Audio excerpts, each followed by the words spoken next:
Hello, everyone. Welcome to Dr. Judy WTF.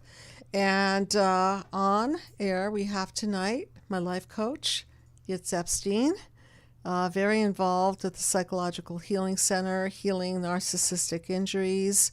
And Yitz, thank you very much for being on the show. My pleasure. We're going to have me on. Of course, we're going to have an interesting evening because we're going to do some role playing. I thought it would be interesting for you to hear some dialogue and triggers of couple conflicts, and we're going to role play out a few of what we hear at the Psychological Healing Center, and we'll get into the peaceful healing dialogue and how to correct on communication gone wrong, and we're going to, of course, mind map the triggers that couples detonate in each other. And just a little bit about the topic today, couples in conflict. Wow, what a novel topic. Not. This is something that goes on a daily basis. Couples arguing about taking the trash out, couples arguing about anything, really. And this is something that we therapize at the Psychological Healing Center, and mostly my philosophy on couples therapy is that it's not a good idea to start couples therapy until the individuals clean up a little bit, at least to start to clean up, because if you take two unhealed people and you put them together, what you're going to get is a clash, and what you're going to get is a lot of chaos, defenses, and breakdowns. So it just makes a lot of psychological sense to help heal the individual parties so that when they come together as a united coupledom, they're doing so in better shape. So we're going to talk a little bit about that and the mind map. And so I want to lay out the mind map so that you can understand what that is for those of you who have never watched Dr. Judy WTF before. And the mind map is a pathway to healing. And the mind map is directed at revealing truths, directed at revealing patterns, directed at revealing encodings that we psycho-inherit from multi-generations. And so if you look at the mind map, it is laid out in 9 panels, and the top third represent the wounds of childhood, how we react to them, and how we encode them. That is our past encoding. The middle section represents the crazy chaos of today, the way we defend ourselves from the chaos and the pain, and then the ultimate final breakdown, which usually takes place in terms of an explosion or an implosion, and I'll get more into that. And then the final part of the mind map is where we are going. So this is a from the past through the process of breaking down the here and now, and then paradigm shifting into healing and eventually peace and unity. So with that said, let's get a little bit more detailed in terms of couples and what can go wrong with couples. And we have definitely had many people come to the Psychological Healing Center. And one of the things that Yitz and I notice is that couples will almost always, I won't use the word always, almost always choose somebody that will replicate their original injuries. Do you find that to be the case with the people that you're working with? Oh, yeah. Very consistently. Very consistently. Yeah. So what the Freud is going on? Go ahead. Well, first, a couple different things. First of all, there's a certain familiarity to it. So you want to, you're attracted to what's familiar. Also, what you've come to believe is normal and home. But also for an unconscious desire, according to Sigmund Freud, to repetition compulsion and ultimately master the repetition of the wounding experience with a desire to heal. So we want to play that out and kind of hope for a different outcome, but it doesn't usually happen. It doesn't usually happen, almost never happens. Now, Harville Hendricks, who writes about this imago match, which is originally the match made from hell and hopefully the match turned from hell to heaven, because supposedly the pathway to work these things through create an evolved relationship with your injurer. That would be nice if it happened that way. Usually it doesn't happen that way.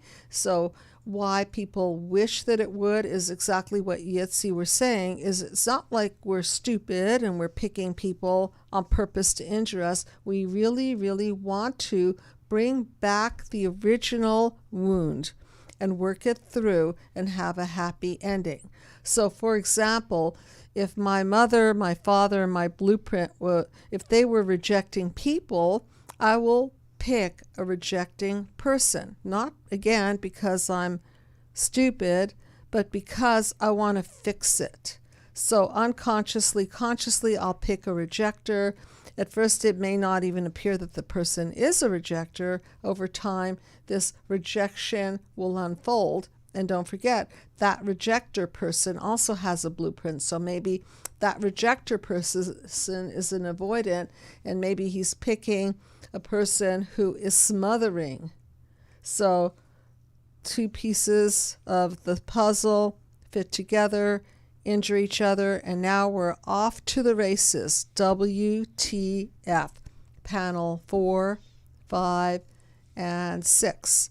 And so for those of you who have watched the show before, you may know this is a call-in show, so please feel free to call in, 323-843-2826. We're going to enact some scenarios. Let's test our acting skills here. Put each other on the spot, okay?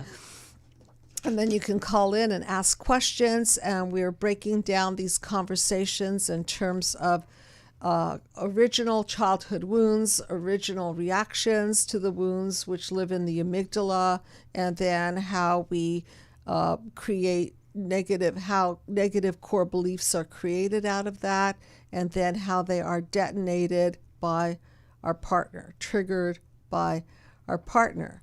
Okay, so again, that number is 323-843-2826. And for those of you who may not be familiar, we have a beautiful team of people at the Psychological Healing Center, including Yitz Epstein, the life coach, and we have Skype therapy, one-on-one therapy offices in Sherman Oaks and Beverly Hills. So let's get to it, and let's start reenacting a scenario, and then we're going to break it down in terms of core injuries and reactions and negative core beliefs.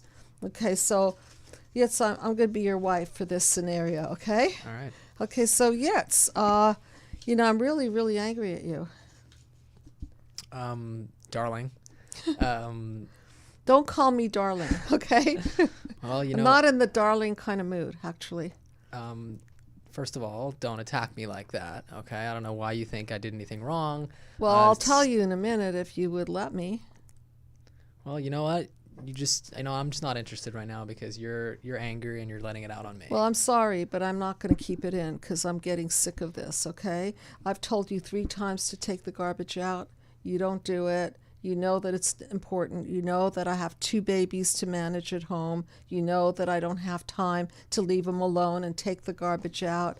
And, you're barely working. You're not making all that much money. So I don't know where you come off thinking that you could just get away with doing practically nothing for this family. But I'm pretty upset right now. Well, you know what? When you decide to calm down because you're clearly angry and you're yelling at me, and I don't want to have anything to do with this. And first of all, it's also not my fault because this is your job, and I'm supposed to bring home the bacon. Oh my God! And, oh my God! If you were bringing home the bacon, and maybe bacon and something else would be nice along with it, because proteins go with carbs. You know what I mean? And maybe a big bin of ice cream would be nice to calm me down. But no. You don't I doubt think couples about will be laughing, by the way, in this scenario. Okay. But, all right. Yeah. Wow. So now that's that what I think. Yeah, wow. Well, you know what? I'm going to go take some space. Yeah, that's what you always do. Take some space. Yeah. Leave me in the lurch. Thanks. Yeah, and you know what? The house is never clean anyway, so stop acting like you're busy all day doing what you're supposed to be Yeah, doing. if it's not clean, because you know what? Because I'm busy doing your stuff, okay? Okay, so we're going to go out of roll. Dr. Judy, come on. We're getting a divorce. Yeah, this is the worst the worst. Okay, so let's just identify some of the parts here. Yeah, okay, so you notice that I attack, and what does Yitz do? Retreat and maybe fight back a little bit, but also ultimately check out. Okay, so let's identify some of the things that don't work here. So number one, by far, I'm not using the peaceful healing dialogue, which is the dialogue that's available on the website. If you go to drjudywtf.com or psychologicalhealingcenter.com, you will find it under the forms section. It's a cool dialogue to use that really takes into consideration asking for permission to talk, respecting the other person, and then there are rules of the dialogue game. No devaluing, demeaning, destroying, criticizing. Yeah, no disrespecting and right? Yeah, absolutely. And did we use these principles? No, not so much. Okay, so this is where it went downhill, right? Sure. I mean, we say respect. Obviously, like the fact is that when there's no ability to entertain the other person's point of view, empathy, compassion for the other point of view, because ultimately speaking, even if there are wounds, which we are projecting, there's a way to go about it where it doesn't have to end up in a WTF. It can be communicative. Exactly. So panel 7 is the metaphorical model for interconnection, where the shift in the paradigm occurs, and it's a we as opposed to an I. If you look at panel number 5, which is a metaphor for me, it's the isms, it's the defenses. So it's me against you. We're never going to arrive at anything. So can you see how I'm coming forward toward Yitz, and he's backing away and retreating, and the more he retreats, the more I attack. So did you notice the pattern here? Sure. Okay, so what the Freud is going on? Well, there's two.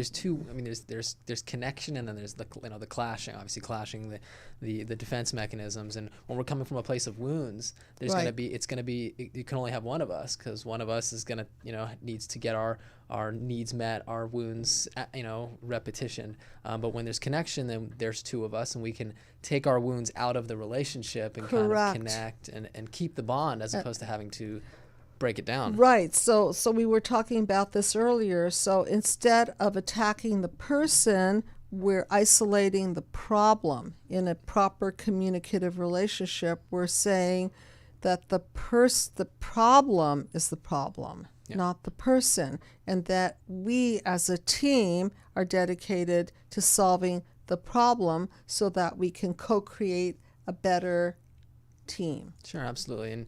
And when you're advancing towards me, obviously I'm retreating, because you're not coming towards me to connect. You're coming towards me to essentially project and give me and kind of pull me into that WTF routine, and again, maybe I'm also playing into it because I'm also running away. So there's no way to resolve anything. Okay, so let's go back to the repetition principle, and let's go back to the wounds of childhood. And so what would you say my wounds of childhood are? If I'm treating you this way, where's this coming from? What's the cause? And let me remind the audience that there are 5 wounds of childhood.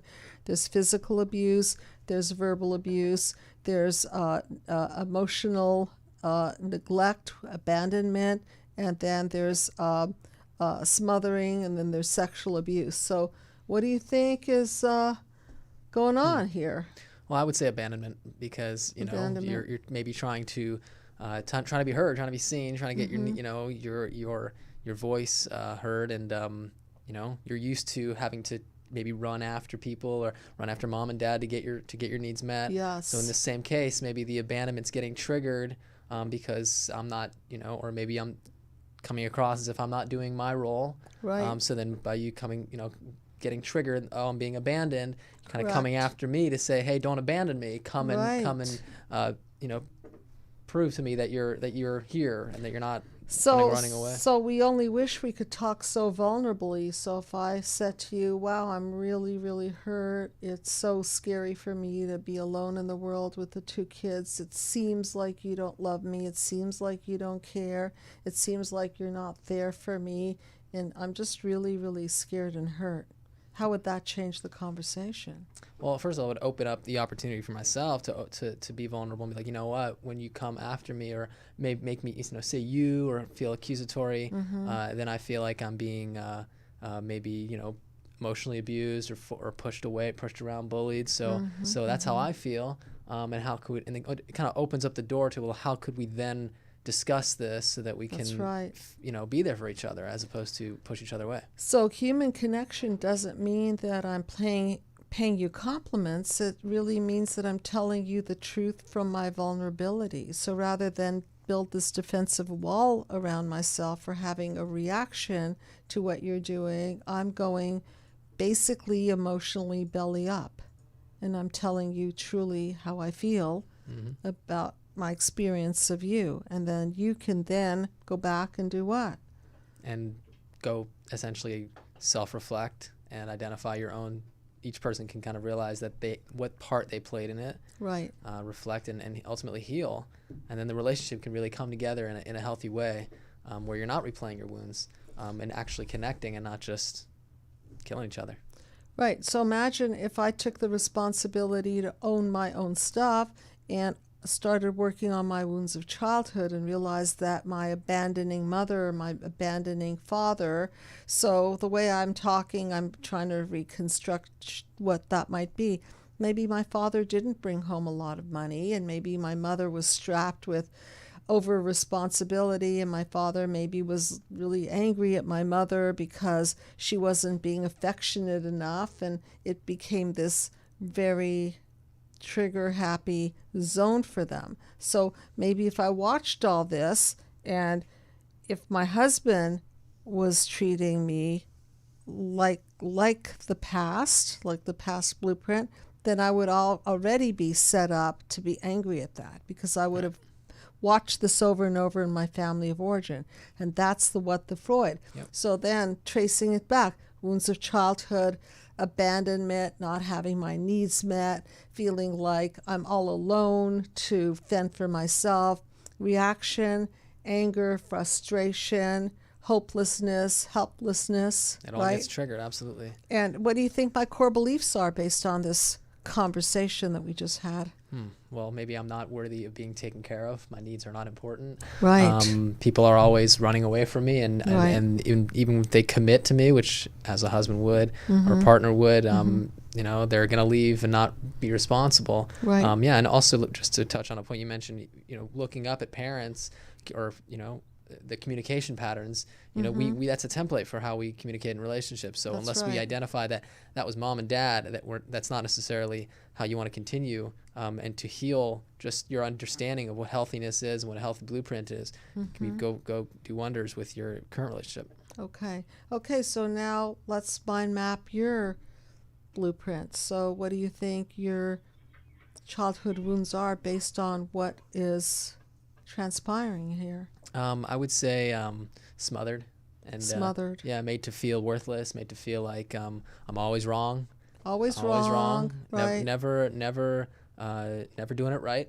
Not acceptable, and ultimately not being a man, not being a provider, or whatever, not being enough, essentially. So if I'm ever implied, if it's ever slighted or told, okay, you're not doing your job, then there you go. It's perceived and then received as if that is the message, Right. even if it's not necessarily coming across that way. Right. So your reaction is to retreat, and eventually your defense mechanism is to avoid, shut down. Okay. And then the core belief is I'm not Just not good enough, or not good enough. not acceptable. Right. Not a man. Right. Exactly. Right. Not a provider. Right. Okay. So can you see how a simple argument, not so simple, it's not really about what you think it's about. That's the point. Okay. So any call-ins that would like to relate to this, ask questions and relate their stories, and maybe we can mind map your couple conflicts and look for resolution, not revolution. So please feel free to call in 323-843-2826. So let's do another scenario. Let's do it. Okay. Okay. So, Yitz, I'm really, really tired all the time. You're always complaining. Just all this just nagging constantly. Yeah, but it's true. Yeah, I'm but just so I'm also tired. I'm also tired. Yeah, but darling. I'm more tired. Well, Okay. you know what? You don't see me complaining. I do what I have to do, and I just, I'm just tired. No, you're of not hearing- complaining. You're just playing on video games all day. Yeah, you do whatever you have to do. Well, you know what? You know? What do you do all day? What exactly are you accomplishing? Well, I go to work. I pick up all your stuff that you leave all over the floor. Okay, you leave a pile of crap in the sink. Okay, and I'm just like, I'm really sad right now because you don't really get me. I don't know. Well, you know what? Just leave me alone, okay? Stop complaining. I'm gonna play my video games. I'm gonna do what I have to do. You do what you have to do, and I'm just, I don't need this complaining. You know, if you want to complain, go talk to your mom. Go talk to your friends. I'm not gonna hear any more of this. It's just the same thing. It's the same thing. There you go, complaining again. Just goes nowhere. There you go. Just goes nowhere. Yep. Never appreciating what I do. What do you mean? I always appreciate what you do. Didn't I cook you a great dinner on your birthday? Don't you remember? Maybe. What? Maybe so. Wow. But still, you know what? It's just you're always telling me that what I'm doing wrong, and it's always about you. It's always about you, and it's enough, and I don't want to hear it. Okay. Wow. I was feeling that a little bit there. We're not doing well, are we? No, we're not. We need some unmet therapy. Definitely. Okay, so this was a little bit similar to the last scenario, but what was a little bit different about it? Well, you first of all, I would say that you were, I kind of just took the whole thing and just stonewalled. Okay. You know, I just don't want to hear anything that's not in line with basically any time you complain about something that you're going through, it's a reflection of me. So it's all about, you're implying that I am doing something or I'm not. I'm just not. You're complaining about what I'm doing something wrong. Meanwhile, you're just struggling to talk about what you're dealing with. So I'd say that in that case, it would be me making it about me, which a little bit of a narcissistic thing to do, to make it, but it's not. It's about your struggle. So in that case, I would say you were probably doing what you needed to do and just kind of.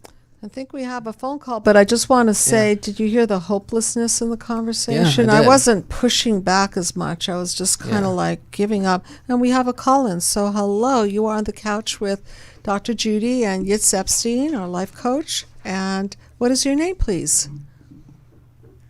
Hi, I just wanted to talk to you, Michelle. Hi, Michelle. How are you? Thank you for calling in. Do you know the theme of the show tonight? Yes, I do. Okay, so just maybe talk a little bit about how it's relevant in your life and how you're relating to the topic of couples, conflicts, triggers, and repeating patterns. Well, first of all, I think that you guys are talking way too nice to be married. We're too nice? That was a joke. Yeah, that was a joke, maybe a bad one. We were trying to be mean. I guess we can up the ante on our next role play, okay? All right, so that's interesting because I wasn't trying to necessarily be nice, especially during the first conversation. So that tells me that maybe you're acting out triggers with your partner or partners in the past have been not nice, more not nice. So tell me about that. Well, I feel like I have, and these manipulating, where I attract people that manipulate me. Say that again. Yeah. Where I have attracted manipulation. Like I grew up like not with so much money, and with lots of neglect. Lots of And, neglect. Okay. And where are you from? Where are you yes, calling from, Michelle?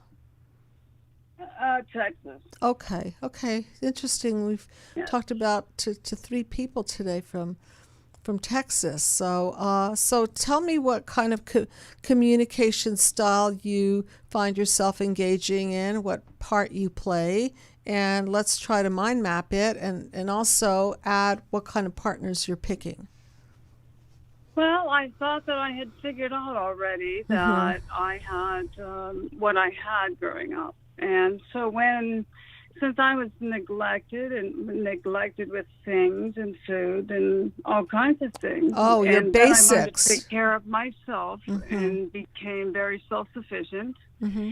I was married the first time. He dumped me and didn't tell me what the deal was, and that affected me, and it took me a while to heal. And then I picked another one, or he picked me. He even said that he saw me somewhere, and I was trying to open this business with somebody. He saw me somewhere, picked me out, and said, "I'm going to get this one," or something. Or this, I don't know what he said exactly to the guy. I can't remember. Like, you'll see, that will be mine someday. Was the first one similar to the second one, or were they really different? The one was already in a relationship, and the other one probably was too, because he dumped me once and then, changed his mind real quick. And then I thought, I was special. And it was only because, I was like, look, I must have been because he gave me the attention instead of, because I wasn't taught about the things that are important, So let's take a minute so that we can mind map this and go back to your blueprint, which is what I call the cause. Can I finish very quickly? Yes, just of course. Like the difference, just real quickly. I was almost there. Yeah, go ahead. To where this next one, he had the money, the second one, and he had the, everything I ever needed or wanted. Okay. And because, and I would tell him from the get-go of the relationship, don't talk to me like that. Don't call me names. I am not going to tolerate that. And he just didn't care. He just picked it up. Okay. And I felt like I was Mrs. Fix-It, trying to stop it all the time.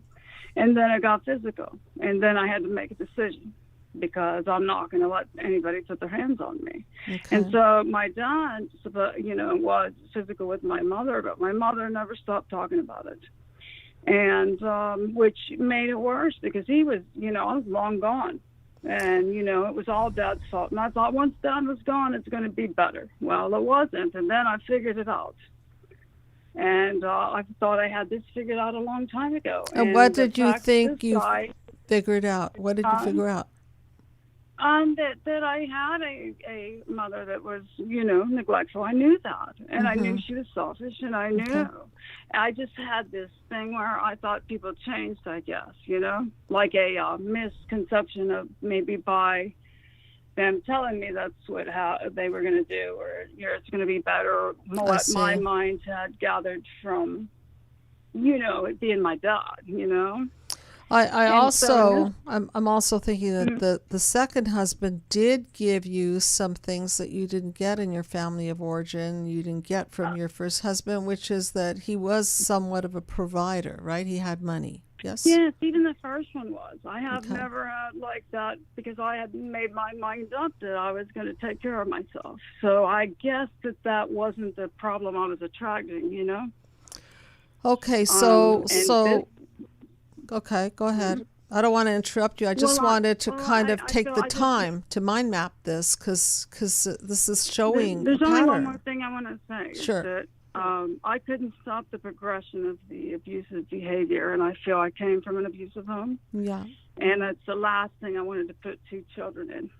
And I can't even believe it. But when, in 16 years, and I had left him one other time, and I knew for sure there was something going on. And I think that this guy just doesn't want to be honest and tell me what happened.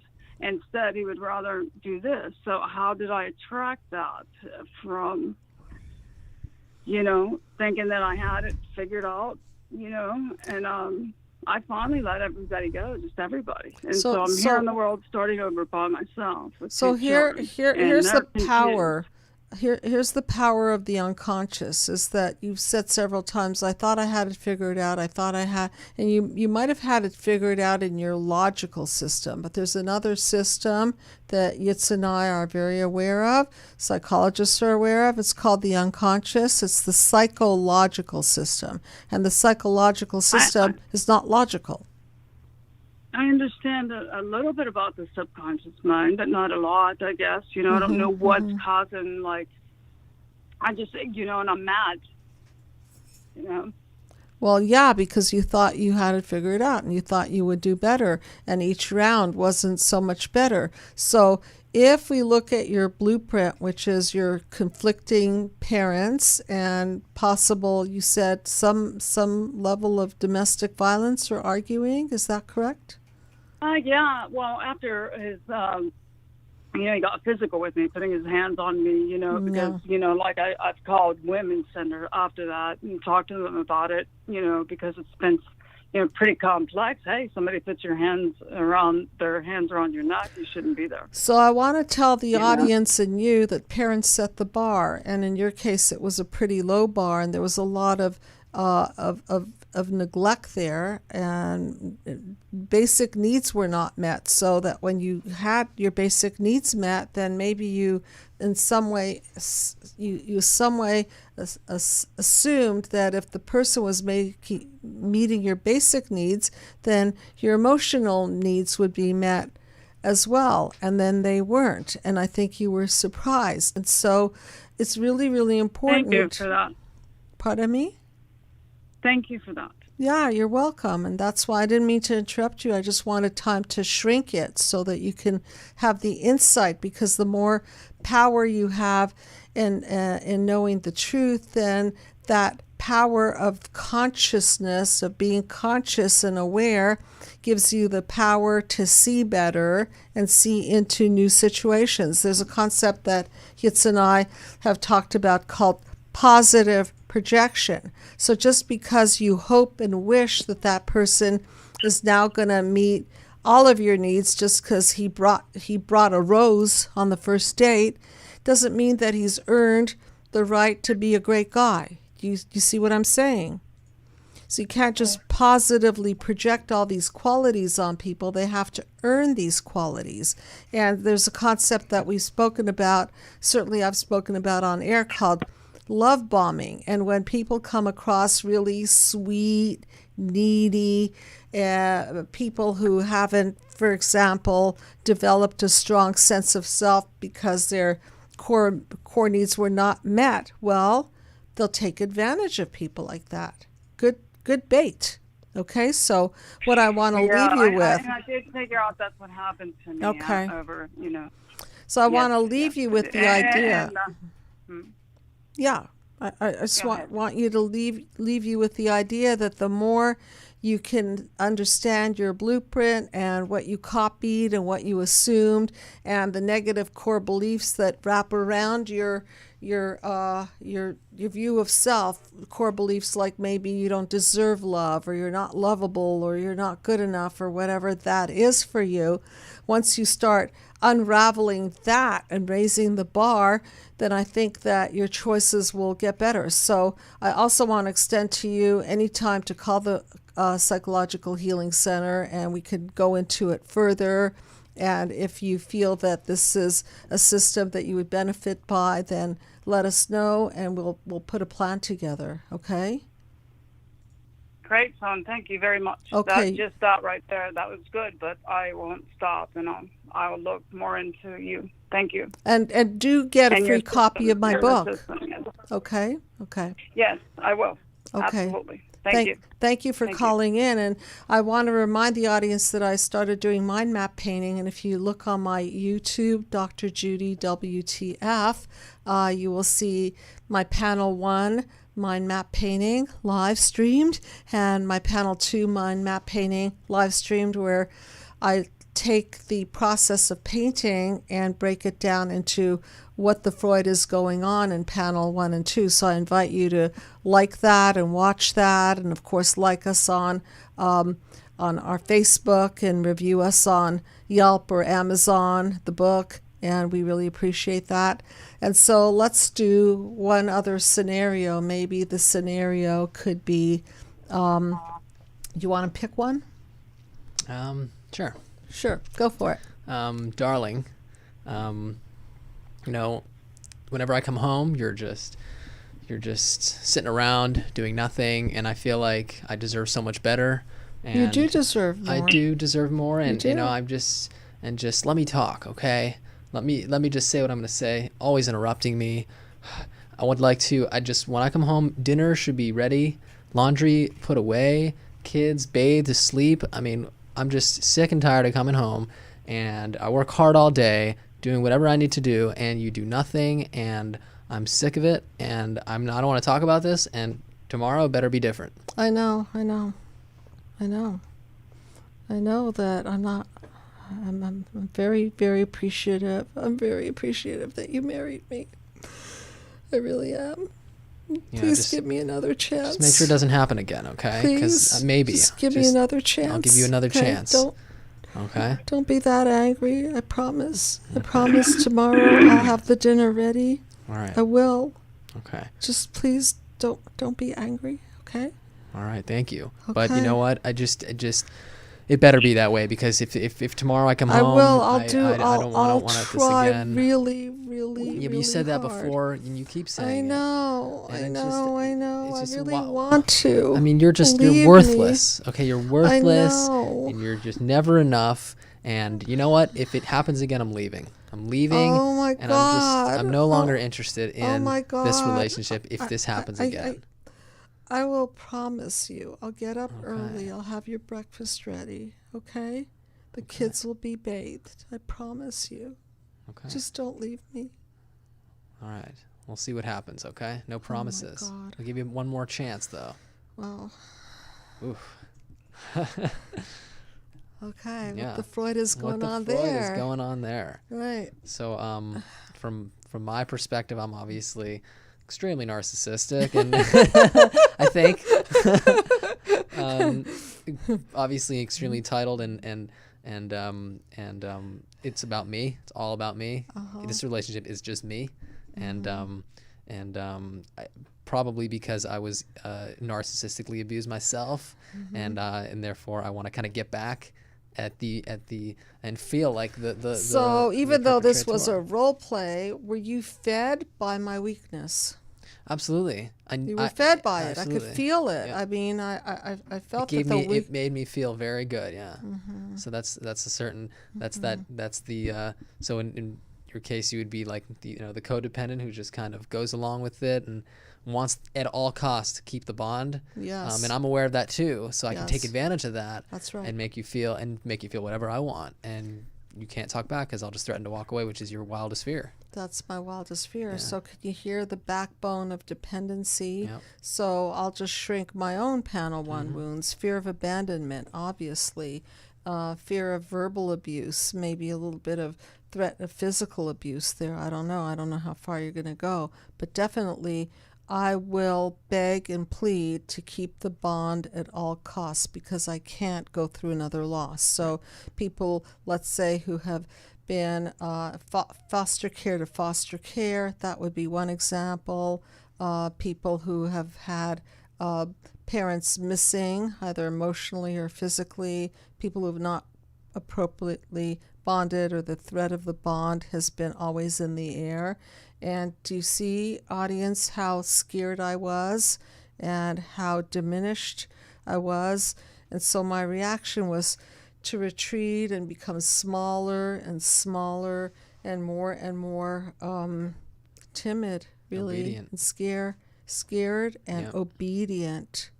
So I was giving all my power. Was I the cause? Absolutely not. I was at the effect of you. Yeah, and our childhood wounds were just going at it because my childhood wounds are probably, maybe even smothering, where I felt so helpless, and so I need to feel powerful. Yes. And then, or even abandoned. I feel so, I own everything. No one can tell me what to do.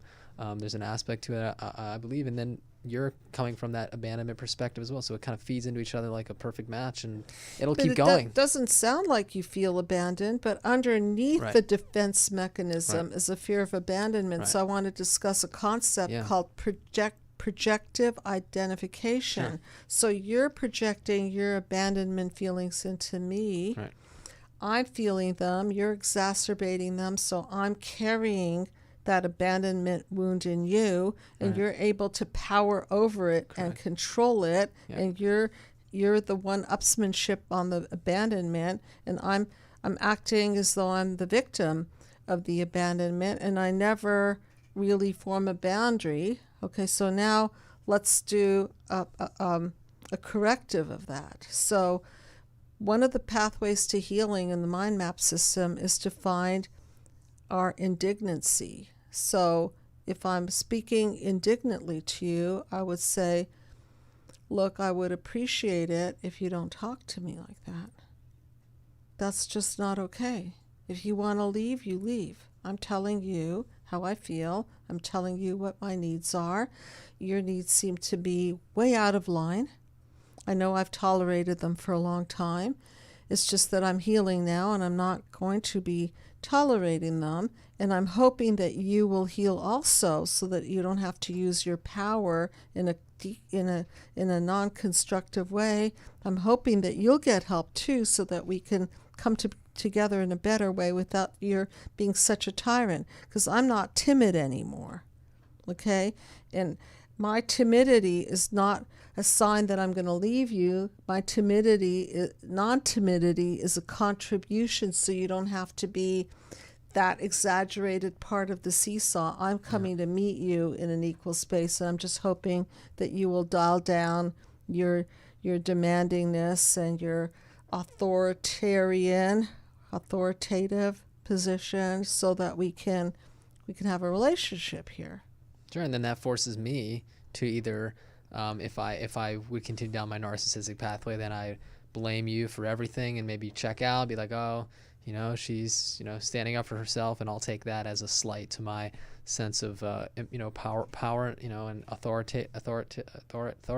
But ultimately, in a healthy situation where I choose to say, you know what, I have wounds myself, and I'm placing them on you, and I'm going to own that, and I'm going to work out why I'm like that and what I'm trying to get from you, and what I'm trying to give you it's mine, that only I can deal with. And then when you both take ownership, you can really balance things out, balance out the relationship to even become a really healthy and enjoyable one. And so what I'm detecting in terms of your core wounds is that you might have had a father that role modeled this kind of a bossy, authoritarian kind of a guy, and a timid mother, and maybe your father hated your mother for being so timid because he wanted a partner, and he was pushing the envelope, trying to get her to fight back, but she didn't. She kept retreating. So now here you are replicating this pattern in your relationship, and hating yourself probably for being the person that you are, even though you're getting some kind of a sick kick out of it, and hating your mate for being so weak, and nobody wins. Okay? So do you see how childhood wounds leave us in a no-win situation? What leaves us in a win situation is owning our own stuff, working through our childhood issues, forming a healthier partnership, and then building something that's sustainable and healthy and communicative and connected. Yeah, and happy and fulfilling. Well, that would be the pathway, right? Exactly, absolutely. And just because each of you got, partner has a wound, that doesn't now mean that, your relationship is doomed. It can become a theme. It can become a bonding point where we reflect back each other and really help each other grow. That would be the ideal. Yeah, I think that for those of you who are struggling with relationship, it's not about having the perfect, well-behaved relationship. It's about how you're going to handle the challenges of your imperfections. Are you going to bash each other with them? Are you going to demean, devalue, and destroy each other with them? Are you going to leave each other with them? Or are you going to take the problem and identify the problem, not identify with the problem. And I'll say it again. Healthy relationships identify the problem, and the people don't identify with the problem. So that problem can be a mutual project for them to solve, as opposed to a weapon to wield against each other. Yep. And it takes work. Yes. It takes a lot of self-awareness and Yes. catching yourself in the moment, projecting, and but it's worth it. It's very doable, and when it happens, it can create an amazing bond between two people. Okay, I want to do one more scenario. Yeah, let's do so I want you to Just take it easy on me. try to get my attention. You want me to? Yeah, just like. Yeah. Darling, what is the deal with you? Yeah. Are you? What is going on here? Nothing is the way it should be. Okay. Wait, what kind of water? Are you did kidding say? me? I'm having a conversation. Are you even listening? I just want to You know don't what care. kind You of don't water care. this is. You don't even care about what I'm going to say. Yeah, I do. You know what this? Yeah, No. You know what? I do. I do. I cannot believe that you keep you always ignore me. You ask you always something. disrespect me. I wanted to ask you something. Did you go get the mail today? Are you even hearing what I'm saying? You're not even. I you're am not totally. Even listening. You just said, "Are you hearing what I'm saying?" You're not listening because you're talking about the mail. This is ridiculous. I'm totally not even in this relationship. You have totally thrown me out. This is totally unbelievable. Yeah. Wow. Whatever. This is all your fault. Everything is your fault. You are constantly the one who is messing this up. If this relationship falls apart, it's your fault. And I am just sick and tired of you ignoring. Did you pick up the laundry at the laundromat today? I cannot believe that you just asked me about the laundry. You're not even listening. You're not even here. You're so disrespectful to me. This is so typical. I'm just trying to live life. I don't know. To go live life. Are you in this relationship? Are you having a partner now, or I just want to know if you're familiar with this brand of water. I just want to know if you picked up the laundry. What's the big deal? Whatever. You're being passive aggressive. I don't know why you have to analyze everything in life. Because you're always you always do this. You always do just this. Wanna. You're the worst just partner wanna have in a the nice world. Day. And you know what? I'm not going. I don't know. Whatever. Okay, so I'm out of it. Wow. I was getting frustrated there. I'm like, is she even listening? So what's that? Well, obviously extremely passive-aggressive behavior, but dismissive.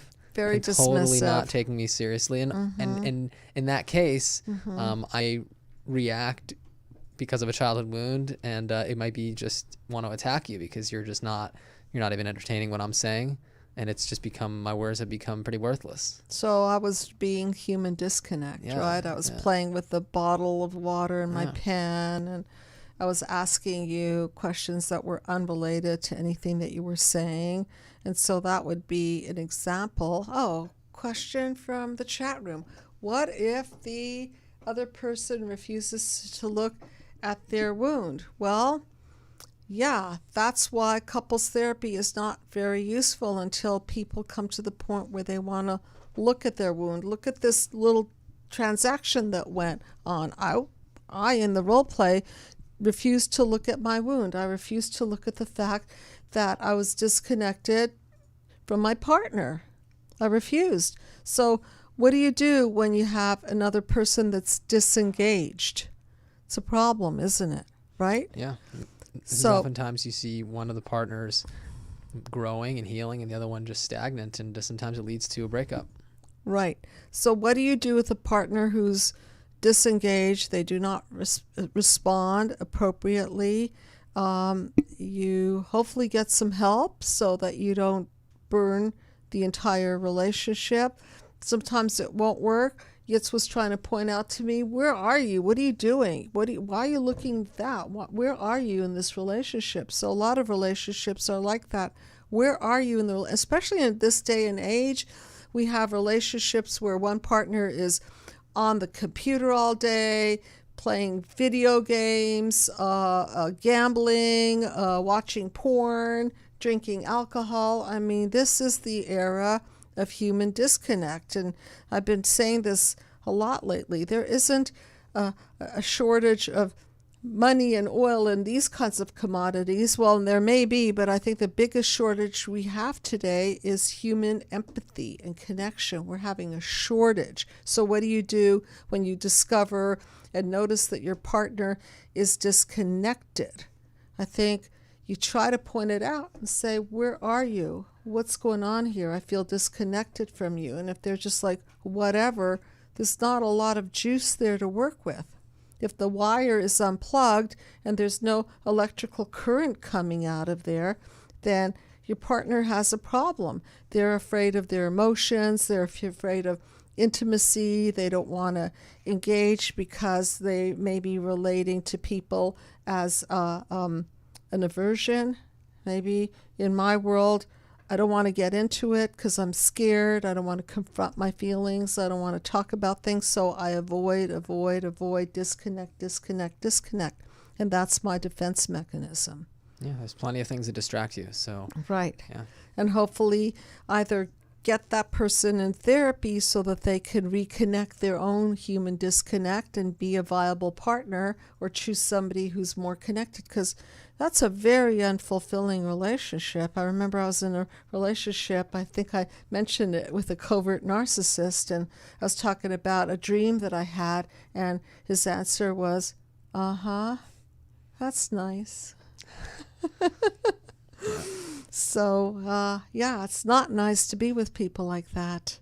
No. It's an emotional drop, and it comes from childhood wounds. My childhood wound, specifically, where I wasn't all that emotionally attended to. So that was within my familiarity and my familiality. And so as I grew, that became unacceptable and boring, disconnecting. Yeah, exactly. So as we grow, we don't tolerate it any longer. Exactly. Right. Part of growth is realizing that, we want to connect to ourselves. We want to connect to a better life, and ultimately, if you're not connecting to other people, it's going to be disconnecting and uncomfortable and not fulfilling. That's for sure. Absolutely. And there's going to be no light in the relationship. Not panel 7. No. Okay, one more question. Well, most people look at narcissists in a romantic relationship. Can you do more scenarios with mother, daughter, father, son?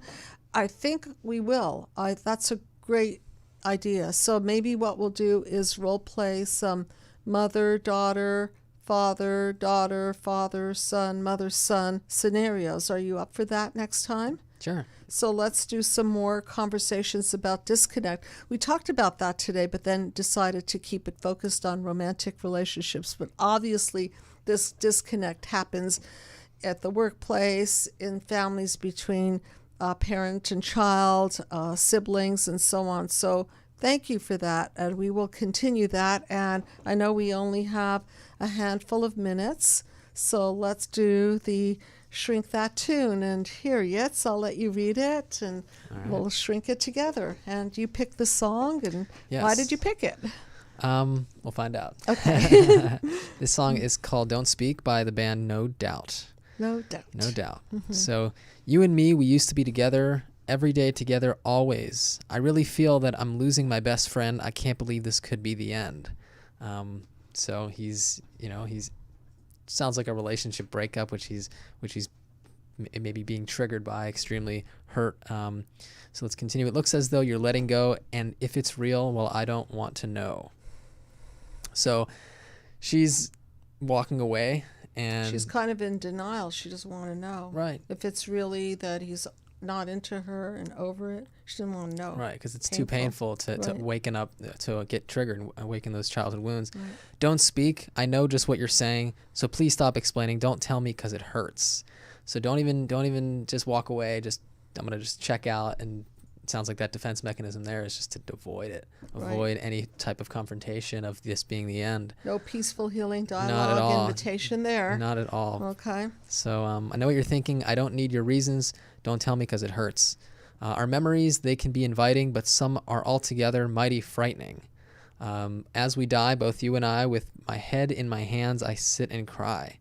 So sounds like he's mourning the end of the relationship, and it sounds like there were some good times, but ultimately it sounds like there was too many hurts between them two, and which most probably because of the fact that they were replaying these childhood wounds, which Right. even though you care for each other and want to be together, Yeah. these wounds will get in between you, because they will create too many painful experiences where the relationship ultimately will fall apart. And that's what's so sad is relationships might start off beautifully, but then there's this unconscious saboteur there, Yeah. and it'll eat away the life force of the relationship and bring it down into chaos, defenses, Yep. and breakdowns. And unless we take the time to heal ourselves and use the relationship as a